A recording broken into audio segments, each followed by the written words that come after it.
있습니다. 요한복음 13장 1절 한 절의 말씀입니다. 이 한 절의 말씀 합독해서 한 목소리로 읽도록 하겠습니다.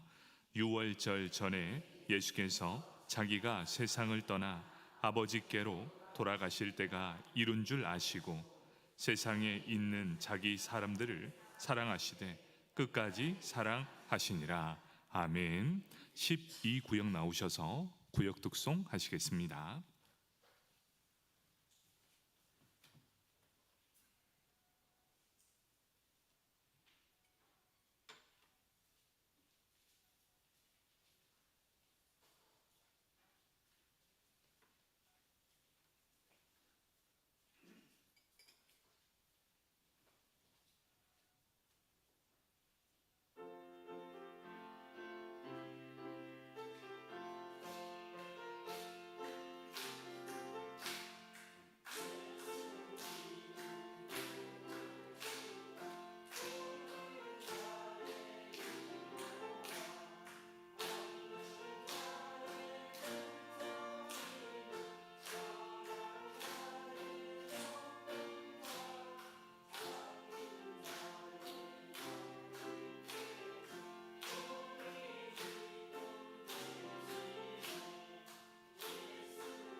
아멘.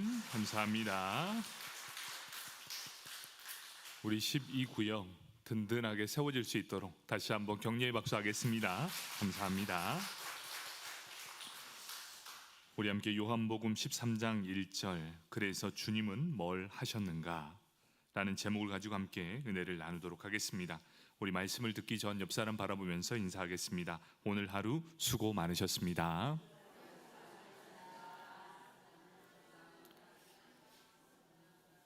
오늘 하루 수고 많으셨습니다.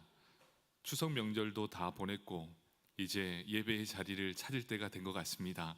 일상을 회복하시고 여전히 계속해서 비가 내린답니다. 내일도 모레도 이제 이 비가 좀 그치도록 우리 강릉의 가뭄 때문에 기도했던 게 지금 응답을 받나 봅니다.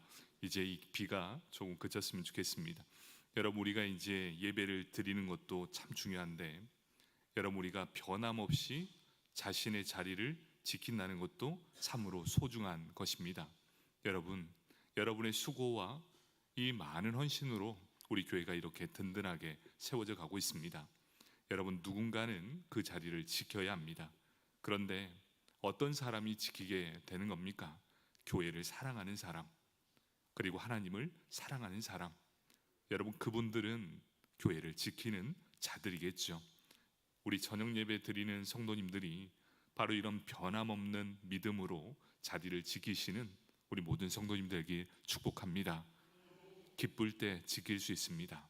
그런데 내가 고난 당할 때, 또 슬픔이 있을 때 내가 과연 기도의 자리, 예배의 자리를 지킬 수 있는가? 참 힘듭니다. 하지만 우리 저녁 예배 드리시는 분, 우리 모두가 한번 지켜봅시다. 여러분들이 이 교회의 기둥처럼 지켜주신다면 반드시 그 열매가 자라나게 될 것입니다. 여러분, 우리 새 가족이 날마다 들어오는데 걱정되는 게 한마디가 있습니다. 어떤 게 걱정될까요? 잘 정착할 수 있을까? 여러분, 이 마음이 어떤 마음인지 아시겠습니까? 여러분의 관심이 없으면 아무리 들어와도 그냥 그렇게 마음을 내려놓는 사람이 있다는 것이죠. 여러분, 새 가족이 오면 말 한마디, 그리고 인사라도 한마디 건네주십시오. 여러분, 그래야 교회가 더욱더 풍성해진다는 것이죠. 여러분들이 그 역할을 잘 감당해 주시고, 여러분들이 교회의 기둥과 같은 역할을 잘 감당해 주신다면 우리 교회를 통해 많은 영혼이 주께로 돌아올 줄 믿습니다. 바로 그런 주인공들 되길 축복합니다. 자, 우리 요한복음 23장, 이 내용이 어떤 내용입니까? 예수님께서 제자들의 발을 씻기시는, 바로 예수님의 모습을 보여주는 내용입니다. 여기에서 가장 중요한 게 무엇이냐? 사랑이라는 것이죠. 사랑, 이 단어를 들으면 무엇이 가장 떠오릅니까? 로맨스, 희생, 헌신, 따뜻함, 부드러움. 그런데 맨 마지막이 무엇인 줄 아십니까? 눈물입니다. 사랑과 눈물이 어떤 관계에 있는가? 사랑하면 로맨스 아닙니까? 라고 생각하지만 사랑은 눈물의 씨앗이다 라고 말하는 것처럼, 왜 사랑이 눈물의 씨앗이 될까요? 참 이게 독특합니다. 사랑하기 때문에 그 아픔을 감수해야 함을 보여주는 것 아니겠습니까?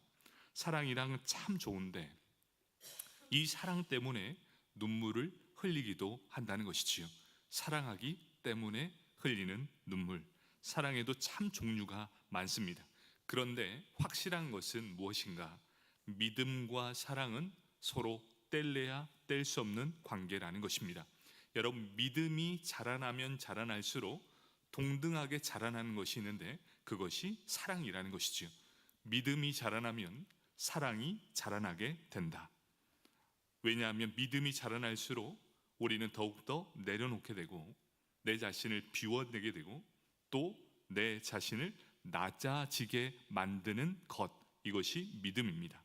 그렇기 때문에 우리는 믿음이 자라면 자랄수록 사랑을 수용할 수 있는 그릇이 커지게 된다는 것입니다. 누군가를 믿게 되면 그를 사랑하게 됩니다.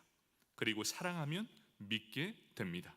그래서 믿음과 사랑은 동등하게 자라나고 있다는 것을 말씀해 주고 있습니다. 인간에 대한 믿음과 사랑도 그러한데 특별히 예수님께 대한 이 믿음은 어떻겠습니까? 더욱더 그러하다는 것이지요. 예수님을 향한 믿음이 더욱더 자라날수록 그분의 사랑을 더 온전히 느낄 수 있다. 그렇기 때문에 내 믿음이 더욱더 굳건해지면, 내 믿음이 자라면 자랄수록 하나님의 사랑을 더 뜨겁게 경험할 수 있다. 여러분, 이 믿음과 사랑은 뗄래야 뗄 수 없는 관계라는 것이지요. 요한복음 전체가 21장으로 되어 있습니다. 이 신약학자들은 요한복음을 두 가지로 구분해 놓았습니다. 1장부터 12장까지를 표적의 책이라고 말합니다. 그리고 13장부터 21장까지 영광의 책이라고 말하고 있죠. 그래서 12장까지는 주로 기적을 통해서 예수님 자신 그리고 하나님의 영광을 드러내게 됩니다. 그래서 12장까지는 바로 이 표적의 책, 기적이 놀랍도록 많이 일어난다. 그러면서 13장부터는 이제 대상이 달라지게 된다는 것이지요. 이제부터는 일반 무리들에게 하는 말씀이 아니라 13장 딱 접어들면서는 이제 그 말씀의 대상이 제자들을 향해 있다는 겁니다. 제자들을 대상으로 예수님께서 가르치신 내용, 그리고 십자가와 부활을 통해 하나님이 주시는 영광을 나타내는 책이 바로 13장부터 시작되는 내용입니다. 그래서 12장까지는 모두를 향한 공적인 가르침이었다면 이제 13장부터는 대상이 분명해집니다. 제자들을 향한 사적인 가르침, 바로 제자 훈련이 여기서부터 시작되게 된다는 것이지요. 예수님께서 이제 십자가에 못 박혀 죽임당한 이후 장차 제자들에게 맡길 세상 선교를 준비시키기 위해 13장을 준비하고 있습니다. 그래서 13장부터 17장까지 가장 많이 등장하는 것이 세상이라는 단어입니다. 이 세상이라는 단어가 40번이 등장하게 된다는 것이지요. 전도와 선교의 핵심은 바로 예수님께서 보여주신 사랑의 섬김을 실천하는 것이다. 이렇게 말씀하고 있다는 겁니다.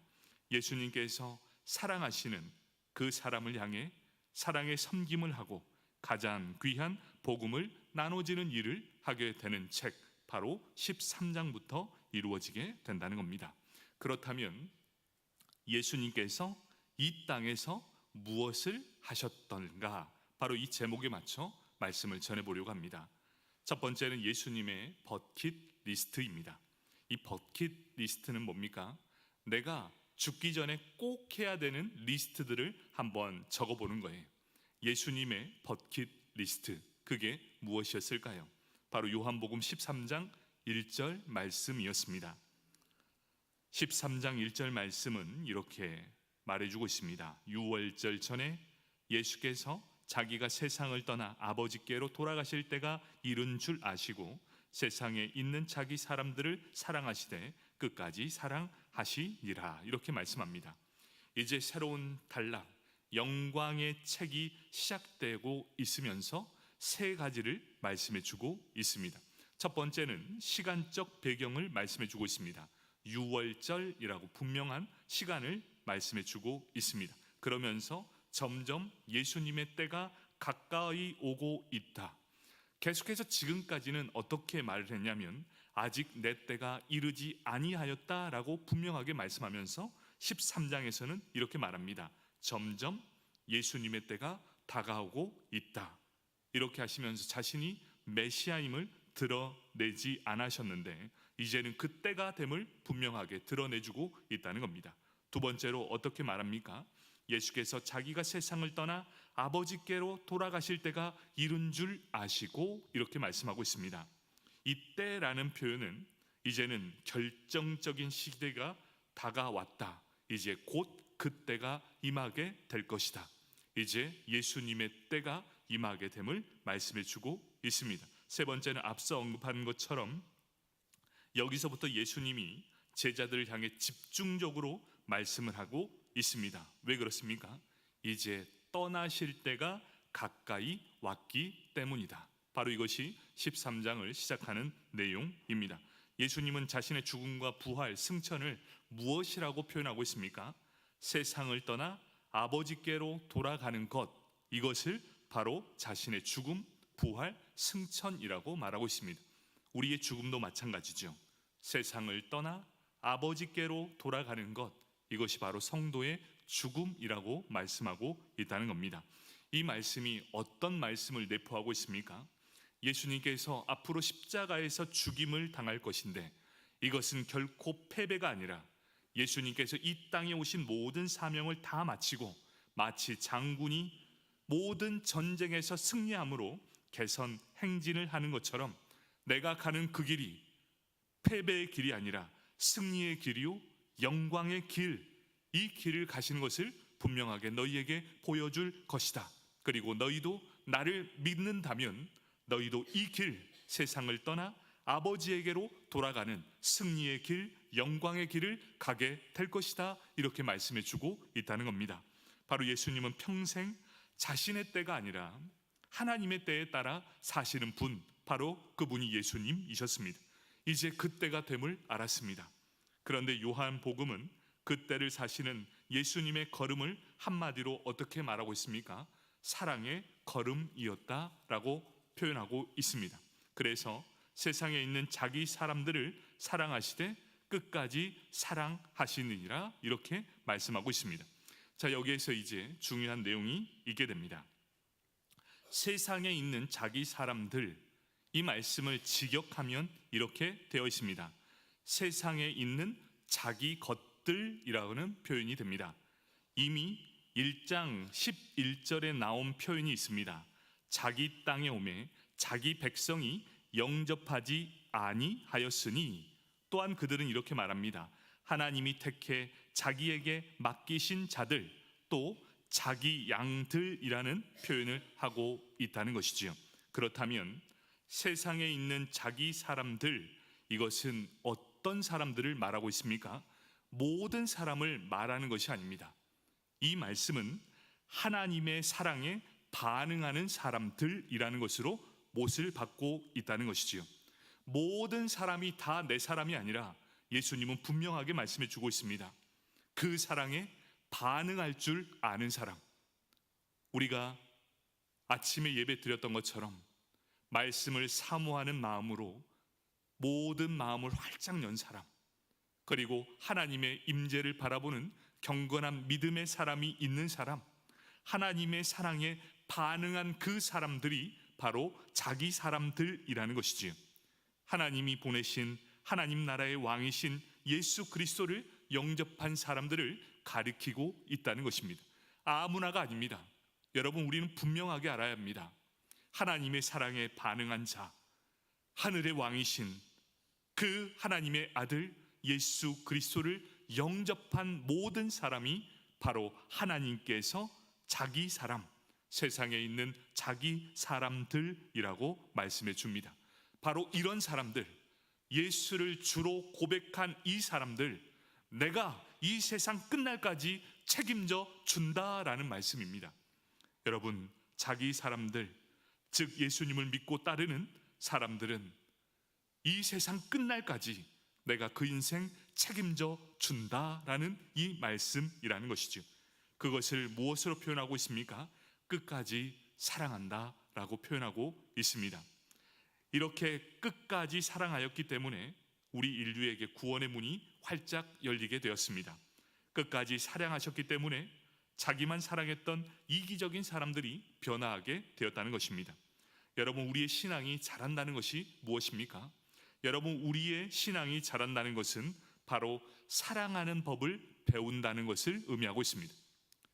여러분, 우리의 믿음이 자라나기를 원하고 우리의 신앙이 자라나는 것, 그것이 무엇이냐?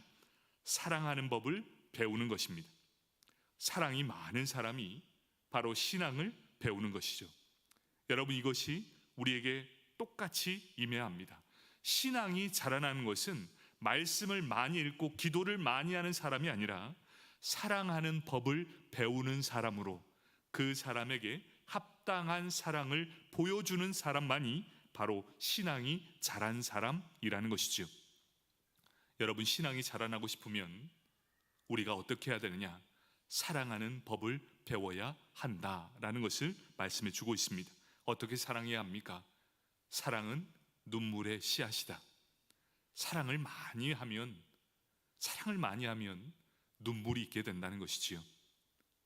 이 눈물이 있다는 것은 결국 인내함을 배우는 것이고, 오래 참음을 배우는 것이고, 나의 소중한 것까지 내어주는 것이 무엇인가를 아는 사람이 바로 사랑하는 법을 배우게 되는 것이고, 이런 사람이야말로 신앙이 자라나는 사람이다 라고 말씀하고 있다는 것입니다.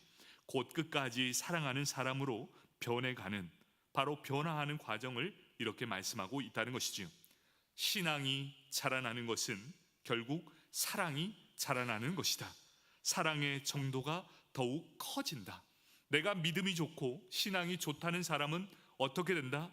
나의 사랑이 더 커져간다. 사랑이 더 커져간다는 말은 무엇인가? 내 삶에 눈물이 많아지게 된다. 여러분, 결국 믿음이 좋다는 것, 신앙이 좋다는 것은 바로 사랑의 눈물의 씨앗이 넘쳐나게 된다는 것입니다. 오래 참아야 됩니다. 인내해야 합니다. 더 잘 참아야 합니다. 이런 사랑의 법을 배우는 사람, 사랑의 폭이 넓어지는 사람이 바로 신앙이 자라나는 사람이다. 여러분, 내 안에 사랑이 없으면 결국 신앙이 없는 것이고 믿음이 없는 것이지요.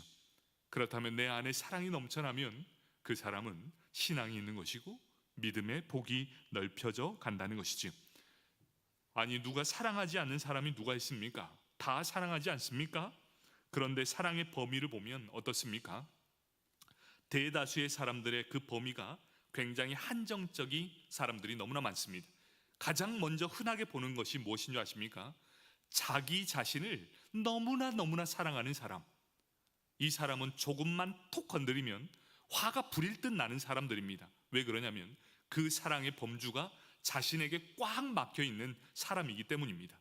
여러분, 이 꽉 막혀져 있는 사람은 신앙이 절대 자라날 수 없다는 것이지요. 자기만 사랑하는 거예요. 나밖에 모르는 사람들, 누가 나를 건드리면 퍽 터뜨리는 사람들, 그 사람들은 자기를 사랑하는 것으로 맺혀져 있지만 결국 큰 틀로 보자면 믿음이 없는 것이고 신앙이 없는 것이라는 것을 보여주고 있습니다. 그래서 자기 것, 자기, 특별히 내 가족, 한정되어 있는 사람이 너무나 많습니다. 그래서 가족 건드리면 난리 납니다. 여러분, 이 폭이 조금은 넓어져야 되지 않겠습니까? 나에서, 나의 가족, 여기에만 머물러 있지 말고 조금 더 넓혀져야 되지 않겠습니까? 바로 우리의 믿음의 폭, 바로 그 폭이 넓어지는 것이 신앙이 넓어지는 것이다 라고 말씀하고 있습니다. 제자들을 끝까지 사랑하신 예수님, 그 예수님을 따르는 이 크리스찬들은 바로 이 끝까지 사랑하는 법을 배워야 하고 그 폭을 조금은 더 넓게 보아야 한다.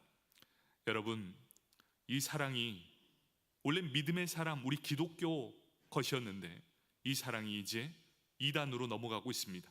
다시 이걸 좀 가져와야 되겠습니다. 우리 교회가 사랑이 좀 넘쳐나야 되겠습니다. 사랑이 좀 넓혀져야 되겠습니다. 사고의 폭도 넓어지고 믿음의 폭도 넓어지는 건 바로 사랑의 폭이 넓어지는 것을 의미하고 있다는 것이죠. 많은 사람들이 사랑을 하긴 하는데 하다가 그만둡니다. 조금 하다가 중단하게 되죠. 끝까지 하지 못합니다. 그런데 예수님의 사랑은 어떻습니까? 예수님의 사랑은 끝까지 사랑하셨다입니다. 이것은 단순히 시간만을 얘기하는 것이 아니라 내가 사랑하고 싶은 사람만 사랑하고 사랑하기 싫은 사람은 사랑하지 않는 것이 아니라 사랑하고 싶지 않는 사람까지도 또 별로 사랑하고 싶지 않을 때에도 사랑을 실천하는 것, 이것이 끝까지 사랑하는 것이라는 것입니다. 예수님이 제자들을 보실 때 그들이 예뻐서 끝까지 사랑하셨겠습니까? 아니요. 그들은 딱 봐도 예뻐할 자격이 하나도 없었던 사람입니다. 그런데 예수님은 그들을 끝까지 사랑하셨습니다. 왜 그렇습니까? 그 조건이 있었기 때문입니다. 예수님께서 끝까지 사랑하시는 조건 딱 한 가지, 자기 사람들만 사랑하셨기 때문입니다. 여러분, 누구만 사랑했냐면 예수 그리스도를 인격적으로 영접한 사람, 그리고 하나님 안에서 예수로 사는 사람만 자기의 사람으로 인정하셨고 그 사람을 끝까지 책임져 주셨다라는 것을 말씀해 주고 있다는 겁니다. 사랑하는 성도 여러분, 예수 그리스도를 나의 구주, 나의 하나님으로 믿으십니까? 아멘. 이 고백이 중요한 이유가 있습니다. 이 고백을 하는 사람만이 하나님께서 끝까지 보호해 주시고 사랑하신다라고 분명하게 말씀해 주고 있기 때문입니다. 여러분, 이 고백이 너무나 중요해요. 그렇기 때문에 우리는 지금 이 예수님을 향한 믿음의 고백을 하는 사람들이라면 예수님께서 우리를 끝까지 사랑하시고 우리 인생을 책임져 주신다, 바로 이런 확신이 우리 안에 넘쳐나길 축복합니다. 아멘. 예수님께서 자신이 이제 죽음의 때를 언제인지 알게 되었습니다. 그리고 그때까지 끝까지 사랑하셨습니다. 예수님의 사랑은 어떻습니까? 거기서 끝나지 않았습니다. 십자가 위에서 이들을 위해서 자신의 생명까지 아낌없이 내주시는 분, 바로 그분이 우리 예수님이셨습니다. 그렇다면 자기 사람들을 향한 주님의 사랑은 어떤 사랑이겠습니까? 성경학자들은 하나님의 사랑, 이 단어를 놓고 고민했답니다. 도무지 하나님의 사랑이 과연 어떻게 번역되어야 가장 잘 번역될까? 그래서 고민하다가 아가페라는 단어를 찾게 된 거예요. 하나님의 사랑이 아가페가 아니라 하나님의 사랑을 담을 만한 단어를 찾다 보니 아가페라는 단어밖에 없었다는 것이지요. 너무나 큰 의미인데, 하나님의 사랑은 너무나 큰데 이것을 담을 만한 단어가 아가페밖에 없었다는 거예요. 그래서 이 아가페라는 단어를 찾아내서 하나님의 사랑이 아가페입니다, 이렇게 못 박은 거예요. 그렇다면 아가페의 사랑이 하나님의 사랑 전체를 녹아낼 순 없지만, 그렇다면 이 아가페는 어떠한 의미인가? 사랑스럽지 않는 것, 가치 없는 것, 사랑할 마음이 전혀 내키지 않는 것, 이것을 사랑하는 마음이 바로 아가페라는 것이지요. 그래서 본문의 사랑은 끝까지 사랑한다라는 단어를 수식하게 되었다는 것입니다. 여러분은 과연 사랑받을 만한 가치가 있으십니까? 여러분, 우리로 봐서는 전혀 사랑받을 만한 가치가 없습니다. 우리가 사랑받는 이유는 딱 한 가지입니다. 예수 그리스도를 나의 구주, 나의 하나님으로 영접했다는 이유 하나만으로 하나님은 우리를 끝까지 사랑해 주실 뿐만 아니라 우리 인생을 책임져 준다라고 말씀해 주신다는 거예요. 여러분, 이 복이 얼마나 큰 복입니까? 여러분, 이 복을 절대로 놓치지 않기를 축복합니다. 절대로 이 사랑에서 우리를 끊을 수 없기 때문입니다. 그렇다면 우리 여생을 어떻게 살아야 하겠습니까? 김형석 교수가 이런 책이 있었습니다. 남아있는 시간을 위하여 라는 책에서 발췌한 내용입니다. 인생이 어떤 것인지를 알게 되면 의사는 환자를 사랑하게 되고, 교육자는 제자를 사랑하게 되어 있고, 정치가는 국민을 사랑하게 되어 있고, 기업가는 가난한 국민이 없도록 사랑하게 되어 있다. 그것이 곧 인류의 역사다. 이렇게 말하고 있습니다. 인생이 어떤 것인가를 알게 되었을 때 우리는 비로소 모든 사랑을 할 수 있게 된다. 사랑하는 성도 여러분, 예수님께서 이제 이 세상을 떠나 하나님 아버지께로 가야 한다는 사실을 아셨을 때 왜 특별히 자기 사람들을 사랑하는 이 일에 올인하셨을까요? 그 첫 번째는 오직 사랑만이 두려움을 극복하는 것을 알았기 때문입니다. 요한일서 4장 18절 말씀, 사랑 안에 두려움이 없고 온전한 사랑이 두려움을 내쫓나니 두려움에는 형벌이 있음이라. 두려워하는 자는 사랑 안에서 온전히 이루지 못하였느니라. 여러분, 오직 사랑만이 모든 두려움을 극복할 수 있다. 여러분, 이 사랑을 마음속 깊이 간직하길 원합니다. 둘째는 오직 사랑만이 허다한 죄를 덮기 때문입니다. 베드로전서 4장 8절 말씀, 무엇보다도 뜨겁게 서로 사랑할지니 사랑은 허다한 죄를 덮느니라. 사랑하는 데는 조건이 없습니다. 왜 좋습니까? 왜 당신이 나를 사랑합니까? 이렇게 얘기하면 우리는 조건 없습니다. 사랑하니 사랑합니다. 그 사람이 단점이 없어 사랑하는 것이 아닌 것이 아니라 우리는 그 사람이 그냥 사랑스럽습니다. 그의 단점까지도 사랑할 수 있다. 바로 사랑이면 모든 허다한 죄를 덮게 되기 때문입니다. 세 번째, 오직 사랑만이 긍휼을 불러오기 때문입니다. 야고보서 2장 13절 말씀, 긍휼이 행하지 아니하는 자에게는 긍휼 없는 심판이 있으리라. 긍휼은 심판을 이기고 자랑하느니라. 여러분, 사랑하는 사람에게는 긍휼의 마음이 있어야 합니다. 이 긍휼의 마음이 있다는 것은 여러분의 모든 것들을 살리게 된다라는 것이지요.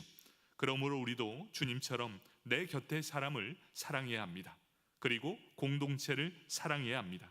이 사랑의 실천자가 될 때 하나님께서는 하나님 앞에 우리가 딱 설 때 상급과 칭찬을 우리 모두에게 허락해 주실 것입니다. 말씀을 정리하도록 하겠습니다. 2007년에 개봉했던 영화 버킷리스트가 있었습니다. 두 시한부 환자, 한 사람은 모든 돈을 가졌던 사람이고 한 사람은 이 세상에서 가장 가난하게 살았던 사람이었습니다. 그런데 두 시한부 인생이 같은 침대에 누워있게 됩니다. 그러면서 이 돈 많은 사람이 죽기 전에 해야 될 것들을 같이 행하게 되는 일들을 보여주게 되었던 것이지요. 죽기 전에 꼭 하고 싶었던 소원의 목록을 작성합니다. 그리고 그 둘이서 여행을 떠나는 내용, 바로 그것이 버킷리스트였습니다. 사랑하는 성도 여러분, 여러분은 과연 죽기 전에 무엇을 하고 싶으십니까? 여러분들도 한번 작성해 보십시오. 내가 이 땅에 죽기 전에 반드시 해야 될 것이 무엇인가? 예수님의 버킷리스트는 무엇이었습니까? 세상에 있는 자기 사람들을 사랑하되 끝까지 사랑하는 것, 이것이 죽기 전에 마지막 버킷리스트였습니다. 그리고 그 사람을 끝까지 사랑해 주셨습니다. 여러분, 이것이 바로 예수님의 버킷리스트였습니다. 여러분의 버킷리스트는 뭐가 되겠습니까? 여러분 한번 생각해 보십시오. 우리 가족은 하늘이 두 쪽 나도 끝까지 사랑하겠다. 우리 인제 장로교의 모든 성도들을 끝까지 내가 마음을 다해 기도하며 내 모든 마음을 쏟아내겠다. 여러분 적어도 이런 버킷리스트가 있어야 되진 않겠습니까? 우리 믿음의 사람들이 자꾸만 해외여행, 나의 버킷리스트, 빵집, 세상에서 가장 맛있는 빵집 방문, 여러분 이런 먹거리가 내 인생의 버킷리스트가 되지 않기를 원합니다. 아셨죠? 혹시나 그것이 버킷리스트는 아니죠? 여러분 여행 좀 못 가면 어떻습니까?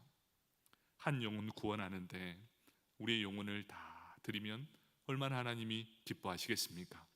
여러분 우리가 곰곰이 한번 생각해 봅시다. 내가 이 땅 마지막 설 때 나의 버킷리스트가 무엇인가? 나로 인해 시작된 이 복음의 능력이 자자손손 그 이름을 한번 다 적어보면서 예수 믿는 사람으로 자라나게 해달라고. 내 버킷리스트, 내가 살아있는 한 내 모든 자녀들은 예수 믿는 사람으로 내가 만들고 죽겠다. 적어도 이런 버킷리스트가 있어야 되지 않겠습니까? 여러분 가족 구원을 위해 기도하시고 하나님의 나라를 위해 기도하시는 저와 여러분이 되길 축복합니다. 아멘. 우리 함께